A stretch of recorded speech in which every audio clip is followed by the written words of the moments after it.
Fiat е меѓу марките што се имаат одомаќено најмногу на македонската автомобилска сцена. Меѓутоа, во последните години мораше да и го препушти своето место меѓу најпродаваните модели и најпродаваните марки на конкуренцијата. Уште од средината на 1990-тите години Fiat секогаш имаше модел меѓу трите најпродавани и беше меѓу најпродаваните марки. Меѓутоа, се случи промената кога во 2018 година престана производството на Гранде Пунто. Пунто беше еден од моделите кои што го создаваше македонскиот пазар во целиот тој период, во златните времења на продажбата на нови автомобили во Македонија. Сега се менуваат работите со Гранде Панда. Нема Пунто, нема Гранде Пунто, сега е Гранде Панда. Со цената и со функционалноста, со практичноста, тоцно го пополнува местото кое што некогаш му припаѓаше на Пунто. Што има дополнително Fiat? Па зарем не се гледа дизајнот. Првото што ќе го забележите, кога ќе се соочите во живо со Гранде Панда, е дизајнот. Колку има изобилство од детали. Светла комплицирани во стил на фасадата, на прозорците на фасадата на фабриката во Лингото. Како може Fiat да го произведе овој дизајн? Кога знаеме дека во времето на големите салони на автомобили, во Париз, во Франкфурт, во Женева, па и во Торино, и Торино имаше голем салон на автомобили, производителите прикажуваа концептни автомобили кои што секогаш го привлекуваа вниманието на сцената, луѓе се одушевуваа, меѓутоа кога ќе се појавеше автомобилот во серија, па одвај дека 1/3 од тие штосови, зафати, дизајни, душата на дизајнот остануваше во серијско производство. Зашто? Затоа што е скапо тоа да се произведе. Очигледно дека требаше овој Fiat да се појави со Гранде Панда и да покаже дека меѓу бројните работи што се смениле во меѓувреме е и поевтинување на производствените постапки кои што некогаш беа скапи. Очигледно е дека е постигнат некаков напредок во производството. Меѓутоа, немаше да знаеме за тоа, затоа што треба фантазија, треба стил, треба естетика и темперамент. Тоа е промена која што е слична со преоѓањето на Fiat 128 во Fiat Ritmo, преоѓањето на Fiat 127 во Fiat Uno, па понатаму во Punto. Секако дека пазарот ќе реагира и веќе реагира на дизајнот, на цената и на враќањето на Fiat во сегментот на најпродаваните возила и со овој филм што го прави, па може и да не вози добра, пак ќе се продава. Меѓутоа, ајде да видиме, може би вози добро.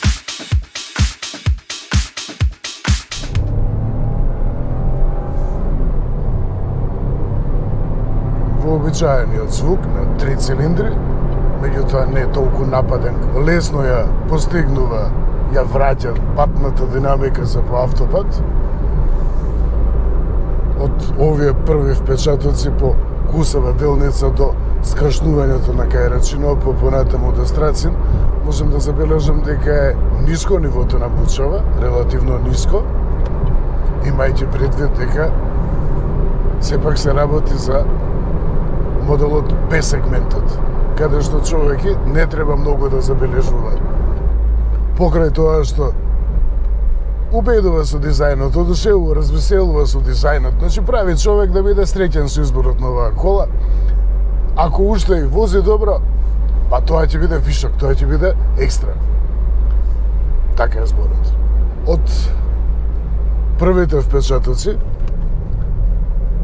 далеко е од тоа Панда да се ограничи како градски SUV, значи и Fiat напоменува дека ова е семејно возило, не се ограничува на возило кое што ќе биде наменето само за возење во град. Платформата за Гранде Панда е Smart Car платформа на концернот Stellantis и тоа е истата платформа која што ја користат уште Citroen C3 и Citroen C3 Aircross, два одлично прифатени модели и на европскиот пазар, а уште подобро на македонскиот пазар.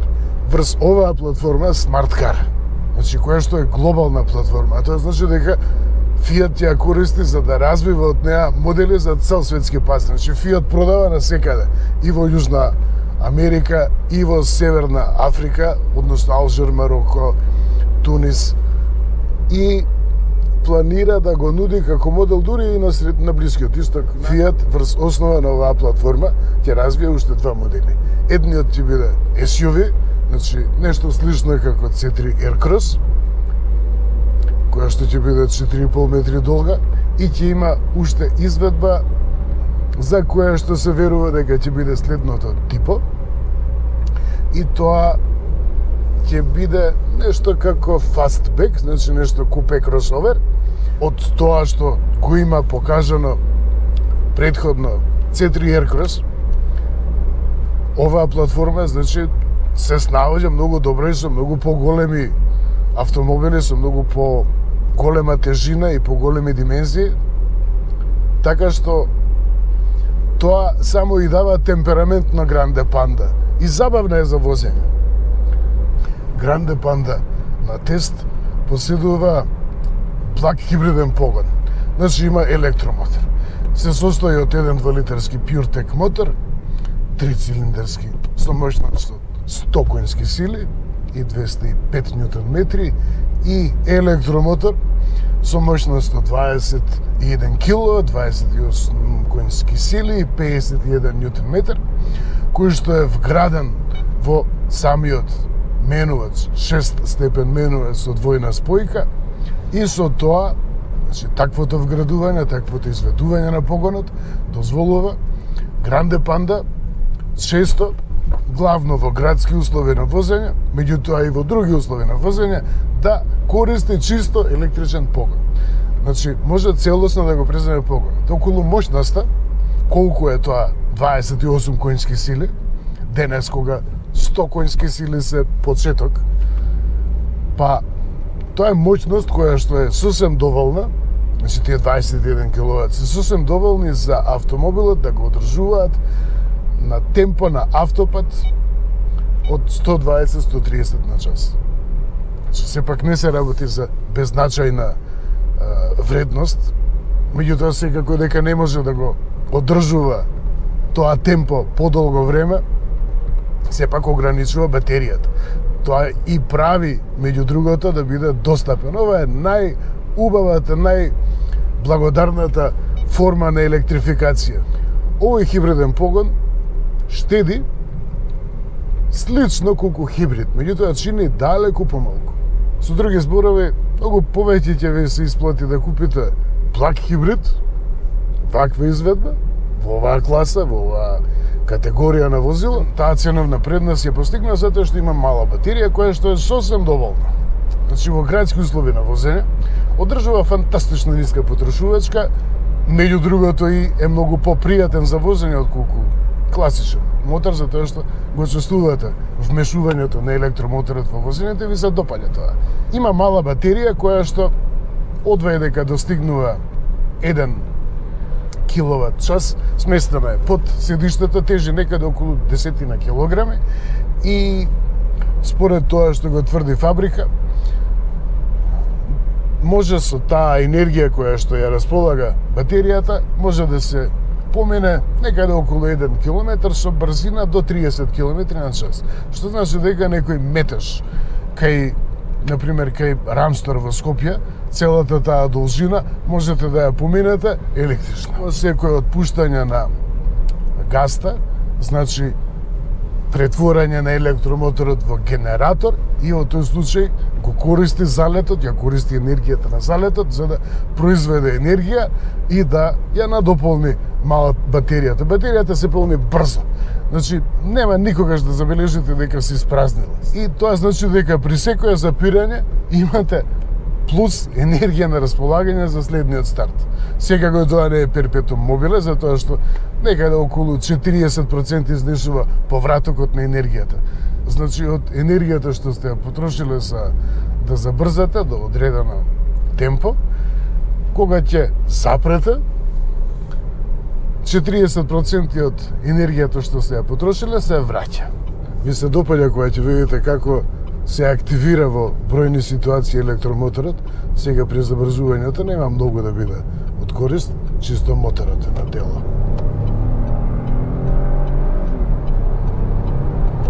Да, типичен 3-цилиндарски звук, меѓутоа нема вибрации веќе 120.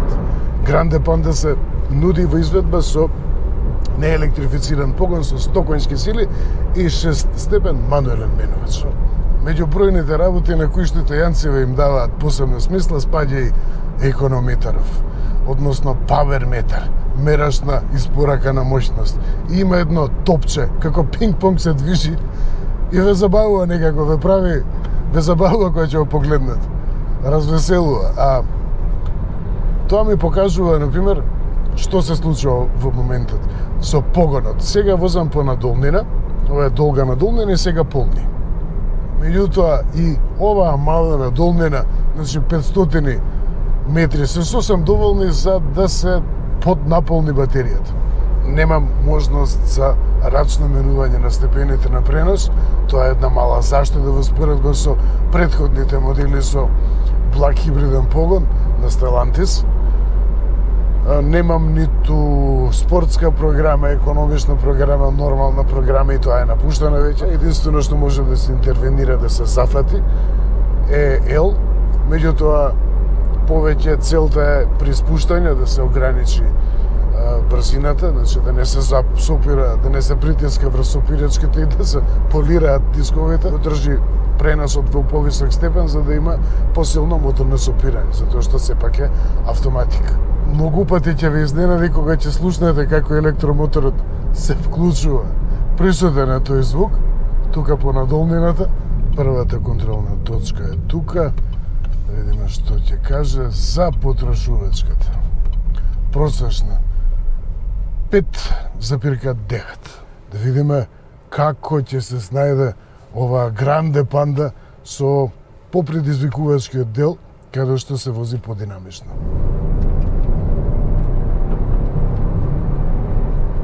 Добро, не може чуда да покаже тука, затоа што не префрлува веднаш во понисок пренос. Тоа што нема контрола за рачно менување на степените, влијае за динамиката на возење, значи не може да се постигне преголема динамика.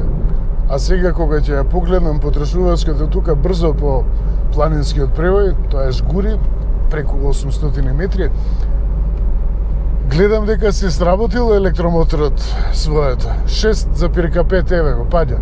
6,5.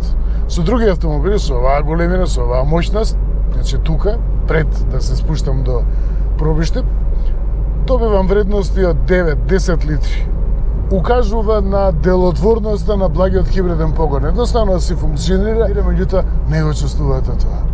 И големо изненадување. 5,6 литри просечна потрошувачка. Нема друг автомобил кој што на втората делница од тест рутата постигнал толку ниска потрошувачка. Зошто? Затоа што електромоторот се покажува делотворен. Што значи тоа? Кога возите подинамично, тоа значи дека и ќе сопирате почесто и поинтензивно, а тоа значи дека ќе се полни батеријата. Секое посилно забрзување значи дека на следниот свиок ќе запирате посилно и тоа значи дека и повеќе од таа енергија на залетот ќе се врати за да се надополни батеријата. И таа енергија понатаму стои на располагање при следното забрзување. Така се постигнува оваа вредност на потрошувачка. Ме одушеви. Значи, ова веројатно е врвот на тестот. Се друго е сосем очекувано. Да, и тоа што вози пристојно, при патна брзина, ќе видиме на автопат следно што ќе биде. Меѓутоа, тоа е очекувано, пак ќе кажам дека е очекувано. И очекувано е дека Гранде Панда ќе биде совршена во градски услови на возење, со електрификацијата и со автоматскиот менувач и со димензиите и со расположението што ви го поттикнува. Меѓутоа, ова е врвот. Не очекував толкава вредност. Толку ниска вредност, односно толку мала отпорност на промена на динамиката на возење, односно малку расте потрошувачката при зголемување на брзината на возење. Фантастично. Потрошувачката ми е 3,9 литри. И потрошувачката што ја добивам тука на третата контролна точка кај Велес, 4,8. Тоа е најниската потрошувачка што може да се постигне. Толку. Го нема класичното стартување. Нема забрзување.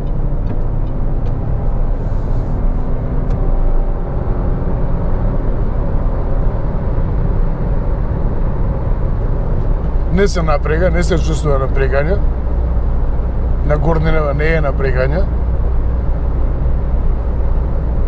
Немам информација во кој степен на пренос ми е менувачов.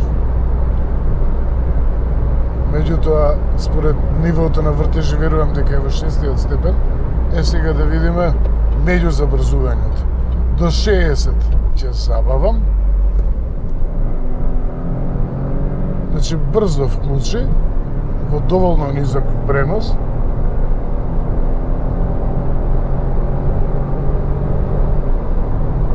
Да, меко, добро работи, меѓутоа пак се покажува дека работната зафатнина сепак не е за ова напрегање. Меѓутоа се покажува дека моторот е повеќе ориентиран за да биде штетлив отколку да испорача максимална моќност. Тоа е целата разлика. По 200 изминати километри, еве резервоарот. Значи уште четвртина, 7 литри. Што да се забележи? Ова е културен шок на тестот на Автомедија. 7,0 просек на делницата на која што други автомобили покажувале вредности и од 10 литри, близо 10 литри. Меѓу 9 и 10. Еве го тој приказ. Нормално и батеријата е прикажана во стилот на некогашното лого на Фиат. Овде ќе откриете едно количе. Едно автомобилче, а тоа е токму силуетата на првата панда од 1980 година, дизајнирана од Џуџаро, Џорџето Џуџаро. И ова не е само туку така некоја елипса, и тоа е формата на тест патеката која што се наоѓа на покривот на фабриката во Лингото. Се има некаква смисла и нормално се сетел некој што многу љубов е правено. Се сетел некој ова да биде транспарентно. Ете го, бамбусот од природни, значи нагласува Фиат дека тоа е од природни бамбусови дрва.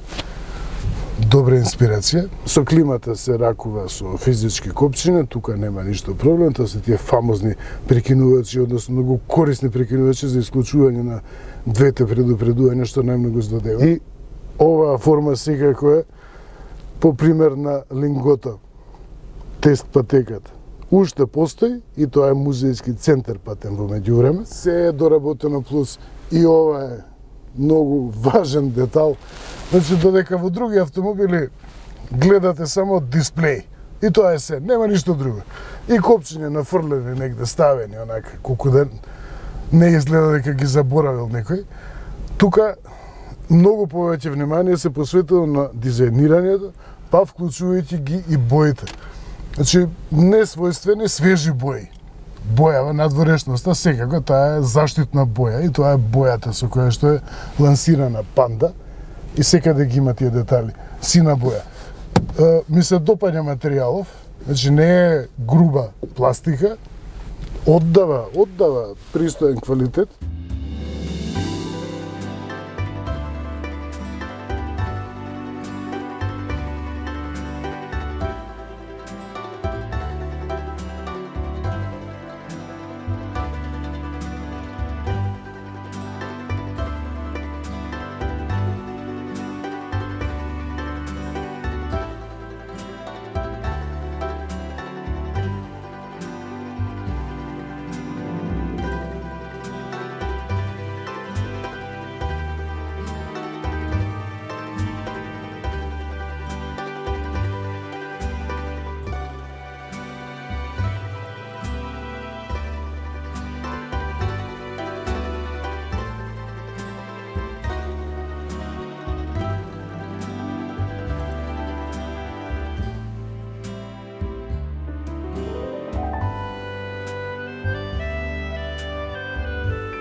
што го покажува тука на овие свијоци кои што се остри свијоци, меѓутоа се доволно брзи за да се покаже дали наидува на граница на стабилност.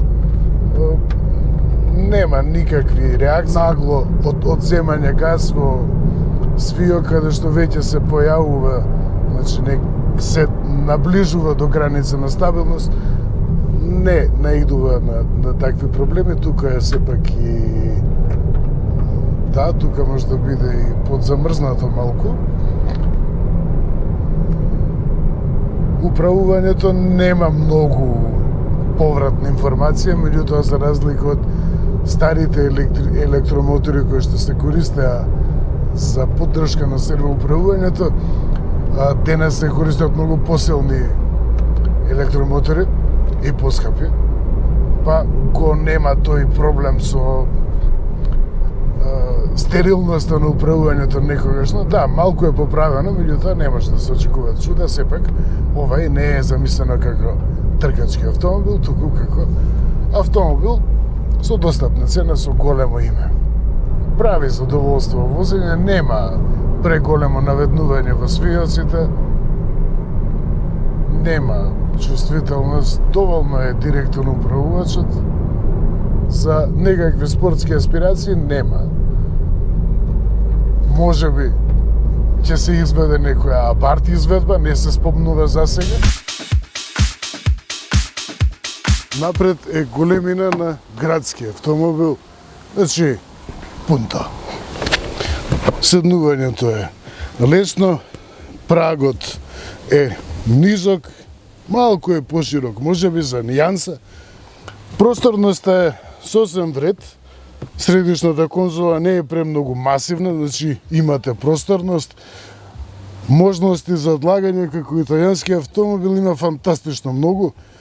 Сега джебови во врата не се нешто премногу длабоки, така што треба човек внимателно да остава тука работи да одложува, инаку секаде имате некоја преграда, тука. И најголемата гордост на Ла Прима е оваа кутија која што е изработена од вистински влакна од бамбусово дрво. Да, има и тука, има плюс и касета овдека просторно, да, и таа е некоја сина боја, има тука преградичка отворена, добра, собира телефон, тука има можности во средишната конзола, има поместливи прегради и може да ја нагодите големината на преградите по желба и секако има потпирач за рака со простор за одлагање долу. Седиштата се големина на градски автомобил. Значи не може да се очекува преголемо седиште, меѓутоа е високо. Може би се за нијанса потесни. Да видиме назад што вели. Тоа го спомнав, значи тоа е проблем и кај други модели на Stellantis. Значи мора да се одржува возилото чисто, инаку ќе се валкате на праговите. Врата вака не изгледа премногу широка, меѓутоа добро се седва. Значи некој промислил што и како да се случи. Има простор. Може би се седи повисоко, затоа што при пониско седење би ги спружиле повеќе колената и така ќе добиете впечаток дека има помалку простор од колку што е. Меѓутоа, да, се седи повисоко, но пак пристојно. Има простор. Значи, а колку што очекувате од надворешните пропорции, ова е сепак 4 метри. Колку што очекувате дека ќе биде ограничено во поглед на просторноста на задната клупа, кога ќе седнете, чувствувате навистина дека е доволно просторно. И со затворени врати, да, нема стеснетост. Може да се седи тука, може човек без голема попуна, може да седне назад, има джебови подлабоки назад, има и тука джебови, има и тука джебови. Тука не знам што има, нема ништо. Фијат, тука пишува Фијат на вратите. Секаде пишува Фијат. Добро. Очигледно дека и изработката е пристојна. И за багажникот е познато дека има пристојна големина. Сега кога ќе се соберат сите простори излегуваат 400 литри.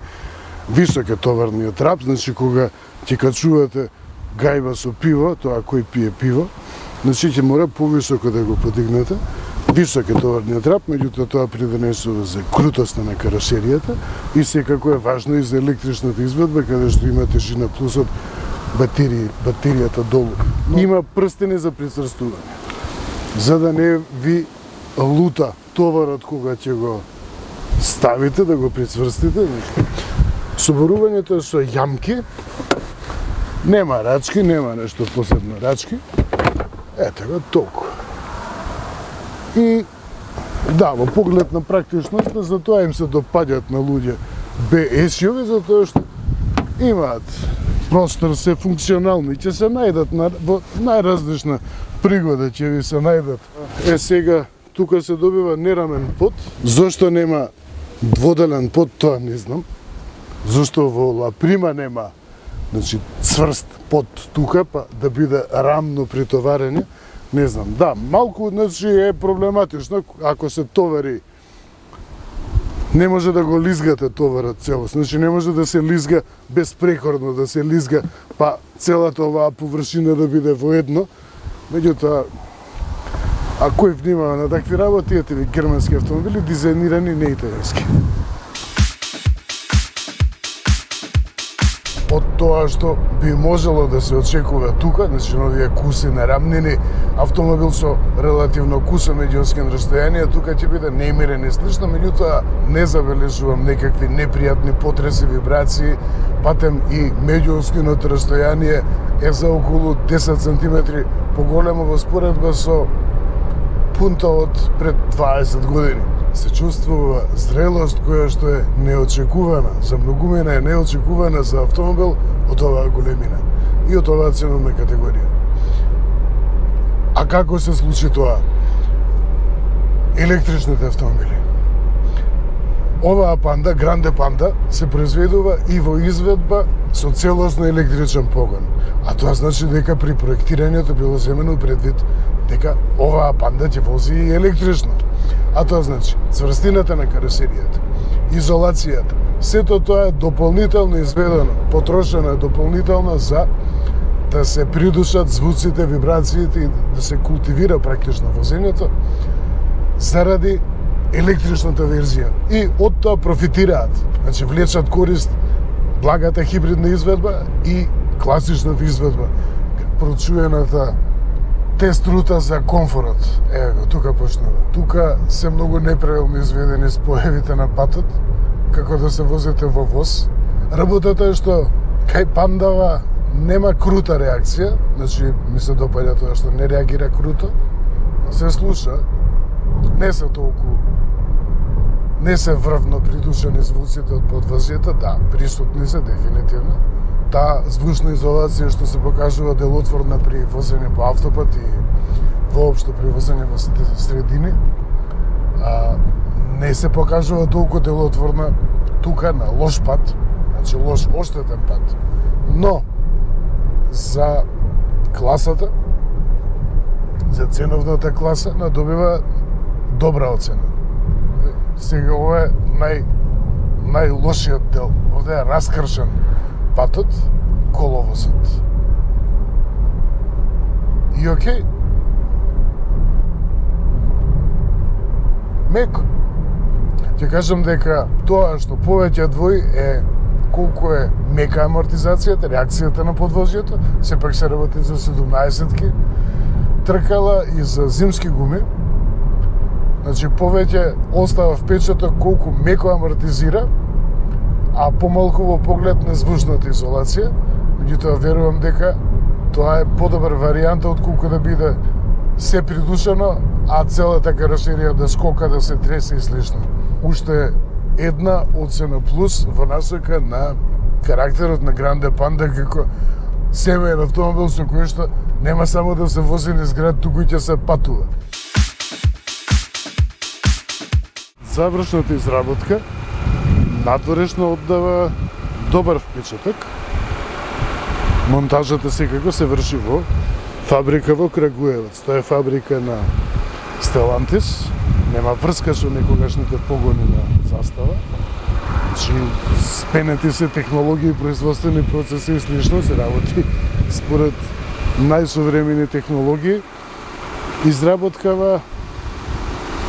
Ова е рамномерен спој, добро е изведено и му успева.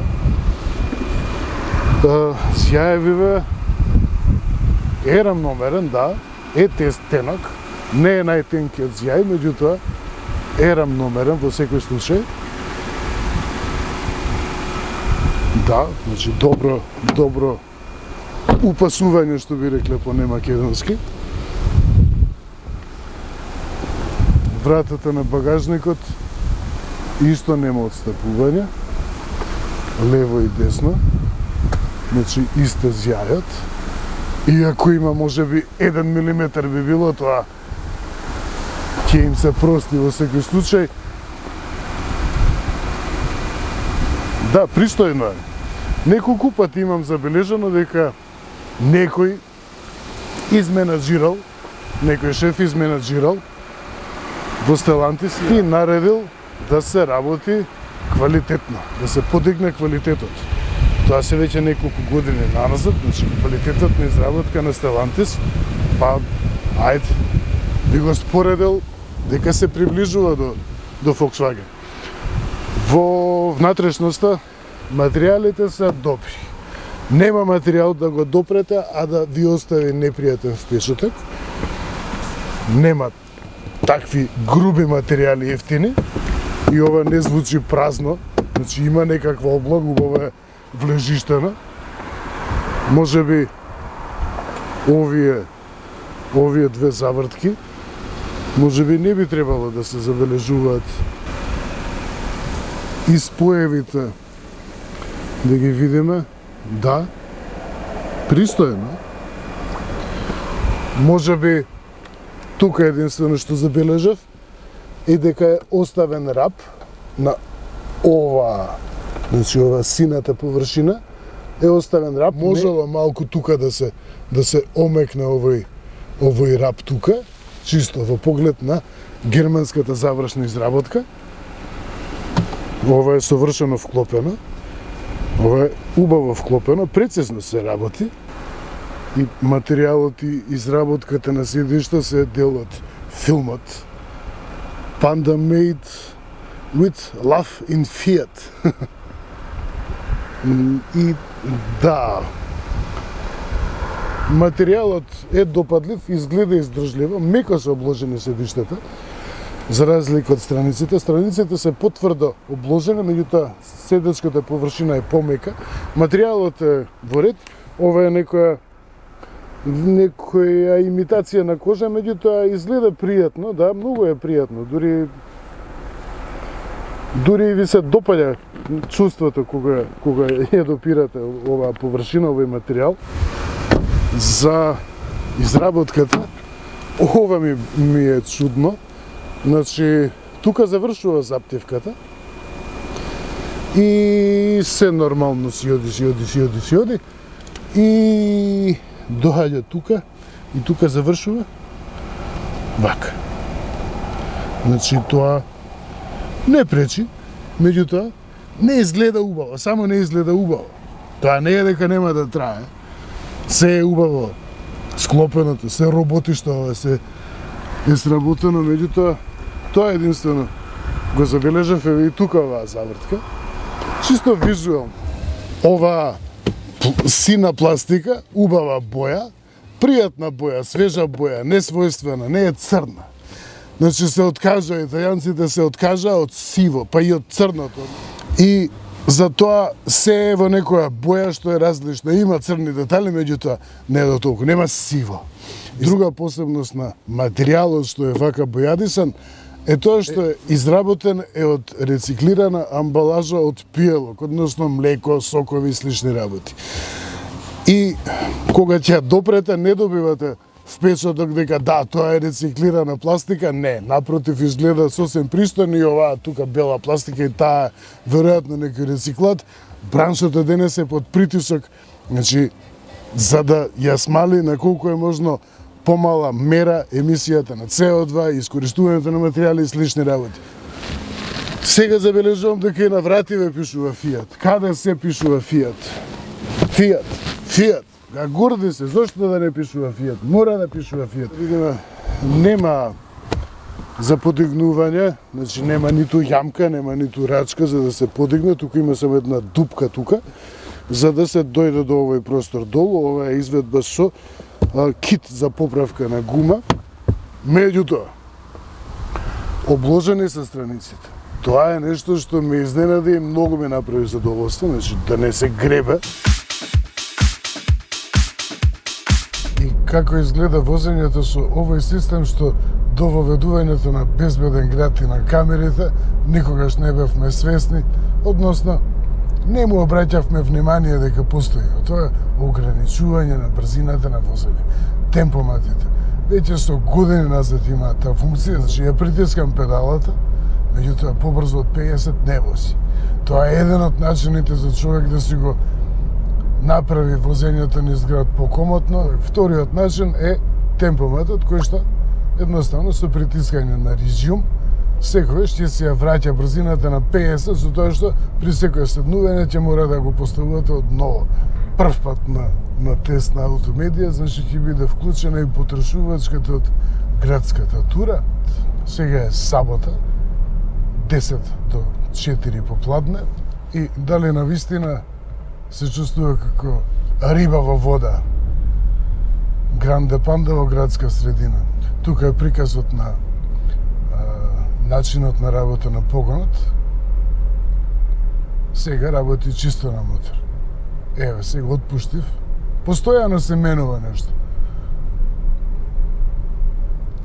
На семафор отпуштам и го користи ова куса растојание за залетот да го претвори во електрична енергија и да го наполни, да поднаполни батеријата за да има на располагање батерија за следното поаѓање. И тоа се совршени услови за благиот хибриден погон, кој што не зависи, не се поврзува само со тоа што има електромотор, туку големо влијание има и самиот менувач со двојна спојка. Автоматски менувач во Скопје, во денешни услови на возење, кога е метеж, тоа е благодет.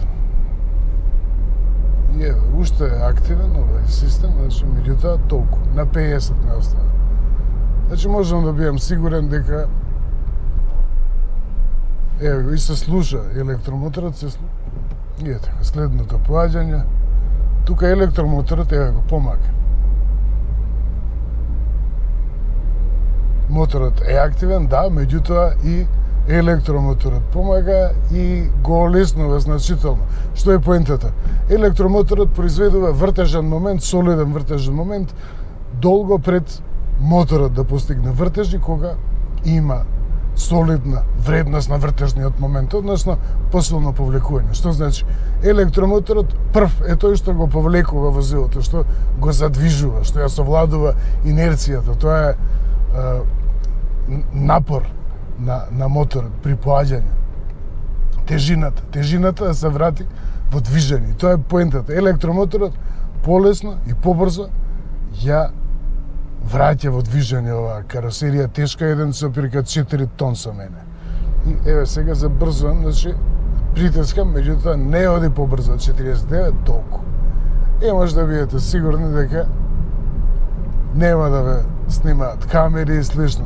Темпоматот доколку го користите класично, ќе се исклучува при секое запирање, меѓутоа ограничувањето останува измислено за возење во нормална градска средина, каде што од секогаш постоело ограничување на брзината. Меѓутоа, и без намера поаѓате први. И едноставно е, секојдневието е многу по-пријатно, многу по-комотно.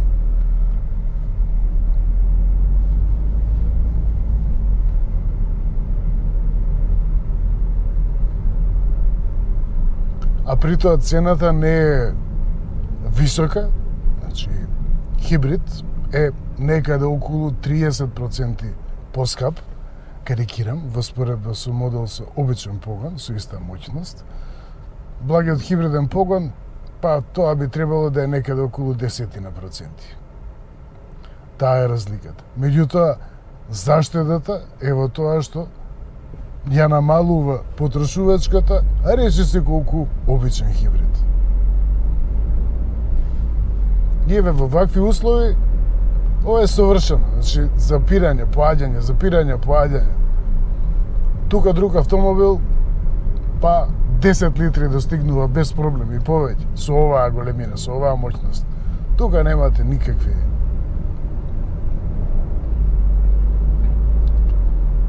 И толку. Нема побрз.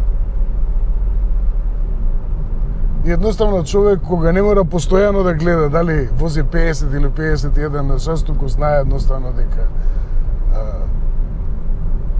нема да надмине брзина, е многу порелаксирано возењето и побезбедно, затоа што не го трошите вниманието на тоа дали затоа што едноставно внимавате што се случува пред вас. И пак запирање на семафор да видиме што вели потрошувачката до сега, иако е мала километражата, од 5,1.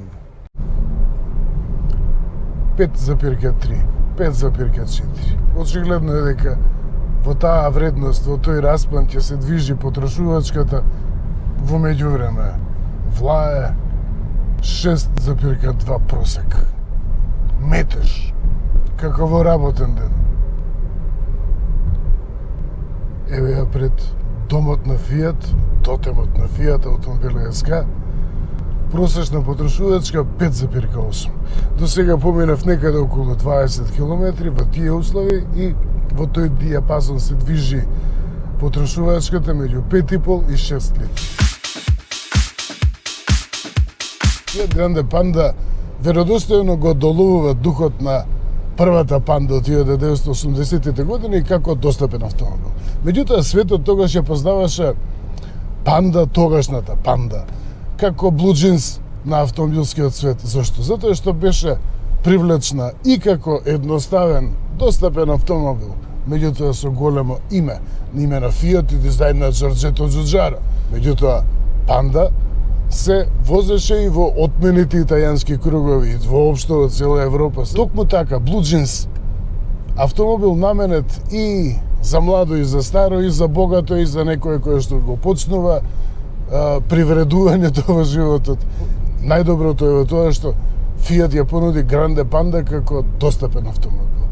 Производителите известно време ги нудеа автомобилите со силен ретро печат, ги нудеа поскапо, за да имаат повисока добивка на сметка на традицијата, меѓутоа помина тоа време.